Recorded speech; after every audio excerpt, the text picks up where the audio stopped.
Good afternoon, everyone. Welcome to Allianz Joy. Welcome to this episode of my show, Allianz Joy. I'm Elian Haan. I'm very happy to be here with you today here. And we're just going to have a fun show. We're going to talk a little bit about mothers all over the world. It is Mother's Day here in the United States tomorrow. And I wanted to celebrate that a little bit today on today's show. So we just wanted to talk a little bit about what Mother's Day is and why we are all having to support each other as women. Welcome on Win Win Women TV. And of course, we do care here. We collaborate. We are here for each other. We really care for each other. And we love this connection, right? Through Win Win Women TV. I have amazing co-host on all these channels here on our television stations. And we are also spreading the word and helping women, hopefully everywhere, all over the world, to connect with each other and to ask questions and to come forward and to connect with us through our shows and to really just be there for each other. Mother's Day tomorrow is an amazing celebration of mothers all over the world. And I think, as far as I know, we are celebrating it is in many countries. We're celebrating it not just in America, we're celebrating it in Europe as well, in Africa as well, in Asia as well. So I'm not really sure how far this goes, but of course I'm always hoping to be a little bit uh, what do you call that, celebrated, right, with my family and with my son at home. So we don't do much when it comes to buying things or shopping, that kind of stuff, right? I don't need anything. I just want everybody to be home for lunch or so, just for a few hours, just be together and celebrate the fact that we can be together, just like we do that on Father's Day and with the holidays. Mother's Day is really celebrated around the world for all mothers, and they're significant. There's a significant contribution to society as well. So today I wanted to kind of go into that history a little bit. Where is this coming from? This celebration? Why are we doing this? And when did this start? And I found out that it starts early in the 20th century. The idea of dedicating a day to mothers, of course, can be found in a variety of cultures all around the world, and even goes as far back as celebrating festivals dedicated to mother goddesses as Rhea and Cybele. And early Christians celebrated Mother's Day to come back to the mother's church, back to the church where you grew up with your mother, and have one day there and return to that church on Mothering Sunday, as they called it in the very early days in the United Kingdom. And the Mother's Day that we know today was first proposed by a woman named Anna Jarvis in the United States. She wanted to celebrate her mother after her mother's death in 1905. And Anna Jarvis wanted to find a way to honor all mothers and advocated for a national holiday. And she got her will.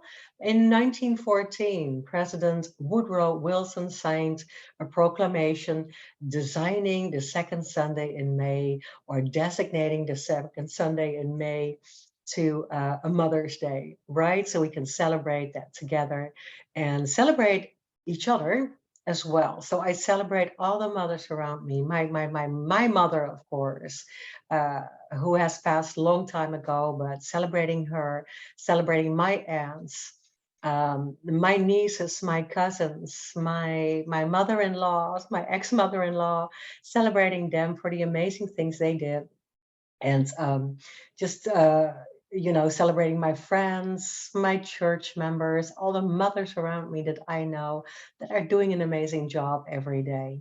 In my case, I always thought I had it a little easy because I only have one child. And to tell you a little personal story here, I didn't really want to become a mom earlier in life, didn't think about it a lot, and was really just thinking more about traveling first or working hard and have a career. And of course, in the mid 30s, I came to the United States and I was not really aware um, where my journey at that moment. I wasn't in the circumstance that I knew my journey would lead me.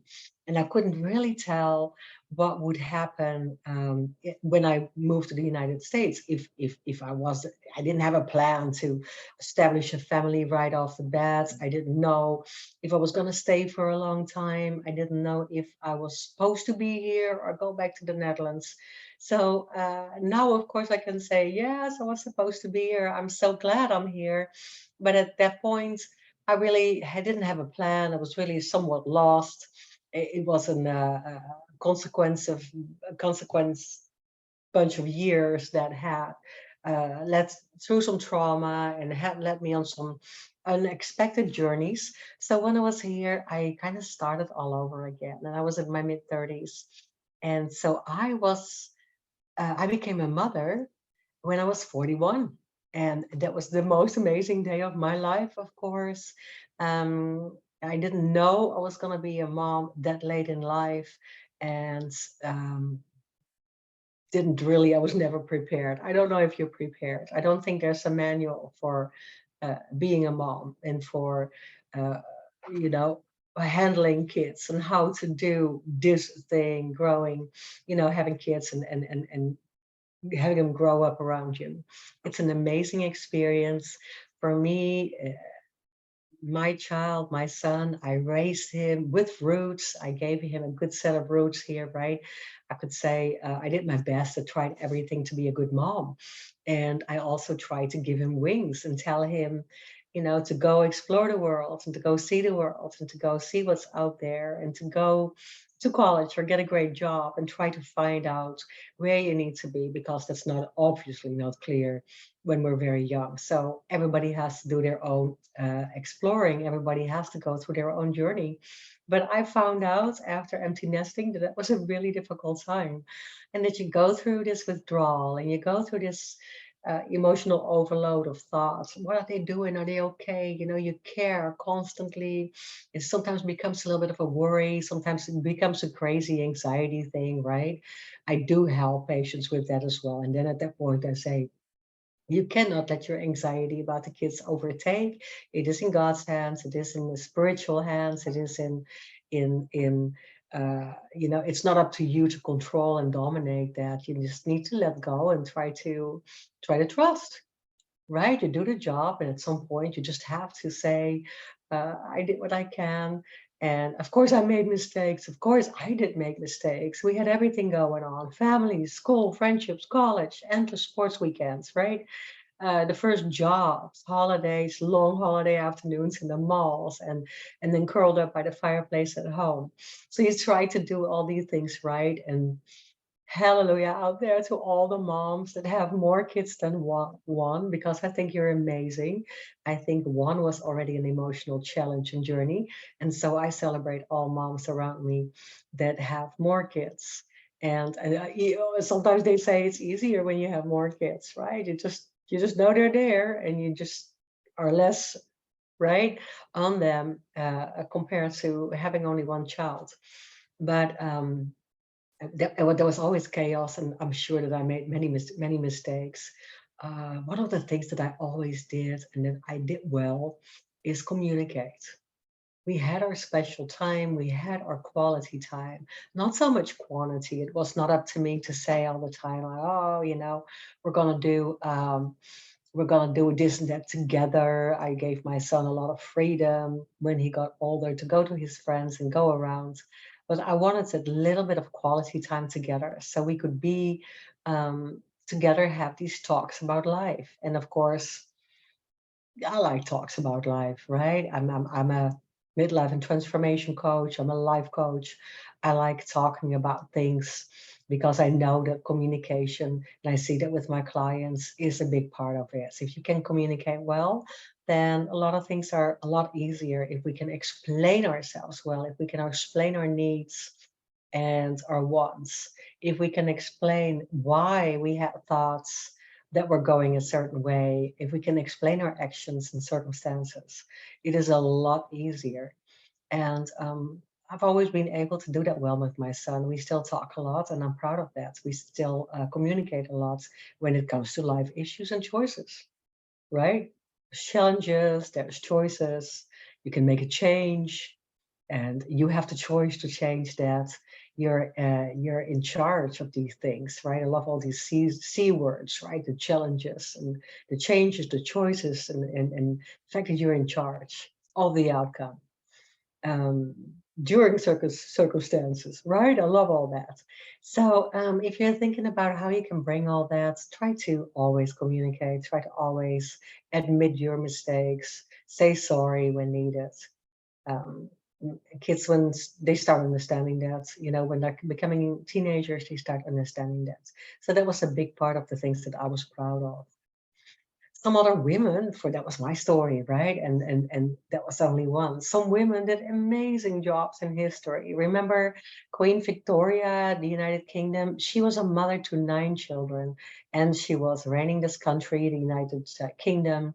She was deeply, deeply a big influence on her kids. They all married all across Europe into royal families, and that's why we still have in Europe such a broad and extensive and deep-rooted kingdom. In European history, a lot of kingdoms, a lot of royalty there in European history, deeply established in the times of the early 1800s. And then we had another amazing woman, Marie Curie, who was a pioneering scientist, the first woman who won a Nobel Prize. Even one of her 2 daughters went to win a Nobel Prize and went into science and education. So that is amazing. I mean, chemistry, really the first Nobel Prize winning lady there. Of course, we had Sojourner Truth, right, who was an African American activist who fought for women's rights, abolitionist. She became a symbol of strength and resilience while fighting for equality with women. And she was also a mother to 5 children. So where did she find the time and the strength and the power, right? So empowering to do this for women around you, for women in your country, while you're also raising your own children. So fighting for rights, an amazing thing. And so did Indira Gandhi, right? Another amazing woman, the first female prime minister of India. And she served multiple times. She had 2 sons and was an amazing mother to those sons as well. And of course, an amazing leader with very, very significant political and social reforms. So doing those big things, just amazing, amazing. And then, of course, I mean, number 5 of amazing women list, right? Just random. I mean, I can go on and on and on. But my number 5 was Malala, just years ago, right? She was born in 1997. She stood up in Pakistan as an activist and became a Nobel Prize laureate, knowing that she was fighting and fighting and fighting for girls' education. Just amazing. Well, she was just, facing threats and attacks and her life was sometimes in danger. She just kept going and influenced women in the world and young women in the world for education with her courage and determination. That is amazing to me. I love these stories. So these were just a few of these amazing women that we can celebrate during this weekend, during Mother's Day. So I loved to just kind of bring that by you and tell you stories about amazing women. Hopefully, you can celebrate that. If that is this weekend or next weekend or anytime soon, celebrate every day. If you have your mother around, if you have your daughters around, celebrate that with them. And let's respect and care and love on each other, right? It's so big. I wanted today to give you also 10 tips what you can do as a gift for yourself, right? We always want to do things that feel good and that are good for us and that are treating ourselves well. And we work so hard and we're such busy mothers. So I wanted you to think about a couple of things that you can do for yourself when you're feeling a little stressed, when you feel anxiety. Even remember, I always talk about those days that you are at home preparing for the whole family to come over to celebrate you. And then what we do is go overboard in celebration and in stress and anxiety about, oh my gosh, it's not going to be enough to eat, or it's not going to be clean enough, or how am I going to get all those beds ready for everybody to stay over, right? So we run and run and run and take care and take care of the things around us and the people around us. And what can we do to escape that? Because now you're just working the whole day to get everybody there to celebrate you, just running around to to make everything perfect, right? So let's talk about a couple of tips that you can do for yourself. If you feel that anxiety or that stress coming up, exercise. Just say bye, going now, and just go take a nice walk or a good run in the neighborhood, right? Exercise always helps to release our stress, release the tension from our bodies, and puts us in a better mood, puts us in a lighter mood. Yeah, more solutions, less problems, right? In the second place, we can stretch a little bit. You can take time out for that. Take 15 minutes, go to a room where it's quiet and maybe just listen to some music and stretch your body, stretch out your neck, right? Even just making all these little movements from side to side, shoulder rolls, just kind of, just getting the tension released, the neck. I always talk about the neck, neck, neck, neck, neck, how much tension we keep there, how much anxiety will show in our neck muscles. So we definitely have to do a little stretch there at all times for our bodies, because you might even sit a lot. You might even sit at the table for hours. You might talk a lot. You might sit on the couch. Do some stretches to relieve the tension and the pressure for your lower back. Very good.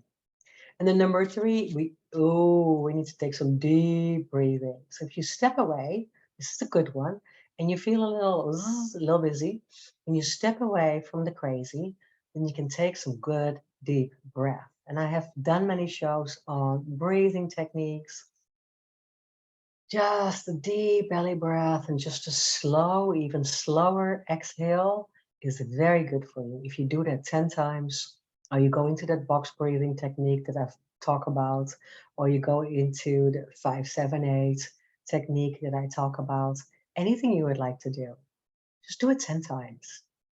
Even if it's just a couple of deep breaths, step away from the busy and take time to take a couple of really, really deep breaths. So good for you. So relaxing. You feel that tension, that release, physical, emotional, mental. Very good for you. And then there's another good tip here. Number 5, slow down. We always want to be really fast and we want to be really, really, really just everywhere at the same time. We want to have everything perfect. Slow down. Slow down. Sometimes it's good to get up a little earlier. Set a timer a few minutes earlier. Or maybe you got things done early in the week so that you actually have things in the refrigerator or in the freezer that you already prepared for a big Mother's Day dinner or a big Mother's Day lunch. If you already have that done, or you got up in the morning to do some things really early, even for yourself, then you feel a lot less stressed. Just slow down, do things in a slower pace, have other people help you. Ask for help. So hard for us. Ask for help. Gotta ask. Somebody can cut some tomatoes. You don't have to do everything yourself. So sometimes it's just that. Slow down. And then another really good one. Eat well. Try to eat healthy during the day so you have more energy. You feel less slouchy or tired or exhausted even.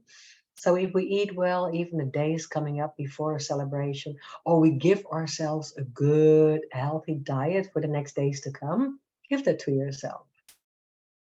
Drink a lot of water, eat fruit and vegetables, and peas, right? And protein. It's very good to make a shake as a meal replacement if you can do that for a couple of days. And if you don't know where to go or where to get the right ones, reach out to me. I have that information for you. So please reach out to me. I do have that information. Uh, Same thing here. Take a break from everything you're doing. Have a hobby, right? Sometimes we have a hobby. Sometimes we like to meditate. That might be a hobby. Pray. Take a break. Pray. Again, go into nature. Listen to music. Anything that you can do to give yourself a time out. And then to even treat yourself a little bit with a pedicure or a manicure, things that you can do for yourself that feel wonderful, getting a haircut, things like that. Just getting out of there. Yes, so good for yourself. Another thing that you can really do, and that a lot of us don't think about, is think outside the box and get a hobby. And if you already have one, do that. Do that for 10 minutes, 15 minutes, maybe even an hour. If you like artwork, if you like to paint, if you like to read, if you like to play cards or board games, do that because that is so relaxing. It's fun. It's full of laughter sometimes, even board games with the family, right? Not when you have a very competitive family or when you are and you always want to win. That doesn't end well. I remember the days at my house. Here comes the story. My mother and myself. We did a lot of board games, and both of us, we were so competitive. But I was young and innocent, or young and not so. Right? So I would get mad. I would get mad at board games afterwards. The Monopoly, it would last a long time. We played it all together. And if I would lose, oh my goodness, I would be so mad the rest of the day at myself in the first place. But I don't have that competitive edge anymore, luckily, because I wouldn't be standing up straight. It's exhausting. So enjoy it and laugh instead of fighting over who's what and who's better and all that good stuff, right? Stop being perfect. Be easier on yourself. Stop being perfect. Let's be perfectly imperfect. I like to say that a lot. Let's be perfectly imperfect so that you're not so hard and tough on yourself. If it didn't get done, oh well, we can do that another day. And I recognize it. So I'm just talking to you as being a mess myself. I have to make a to-do list, and I have to make a to-do list that is fairly doable. It needs to be one of those to-do lists that is not too full so that I get overwhelmed just by looking at it. And at that point, I get nothing done. I get nothing done because I can't even see the beginning and the end. It has to be reasonable. It has to be reality. So put some things done that you would really like to get done, that are attainable and that are easy. You can get those out of the way. Then move on to the next step so that you don't get overwhelmed and you don't get even triggered, right? We want to eliminate triggers around us. And it works, even if work or a job is a trigger for you at the moment, then you might want to take a couple of days off and celebrate that Mother's Day far away from work, far away from your career. Just do things that are loving, in kindness, pleasurable, enjoy, laugh, have loved ones over, and avoid the people that make you feel bad. Avoid the people that trigger you. Avoid the people that make you feel sad, that make you feel lonely while you're in a room full of people. You don't need that. I've been there, so I definitely recognize that. In any case, if you're still suffering, or if you are suffering from being lonely or feeling isolated or depressed, or you just get constantly caught up with grief and anxiety, any of them by itself or all together, please reach out. I'm a midlife and transformation coach. I would love to help you. I do give people their sexy back. That is my promise. I do give you that power back over tomorrow, over your future, over a happy future, over a future that you can plan, that is attainable, that is realistic, that looks good. And you can just get that feeling, that zest back for life when you wake up in the morning with a zoo, right? You want to do this, it's going to be a great day. It's a good day for a good day. All these sayings. I used to say to my son every day, today is the day. I remember doing a show about that. Every day, today is the day that something magical is going to come to you or happen to you. Miracles are out there. You just have to watch for them and you have to see them. They're all around us. All around us. And there's a lot of blessings and miracles all around us. We just have to keep looking and have to keep the faith. And I can help you with the rest to put that in place.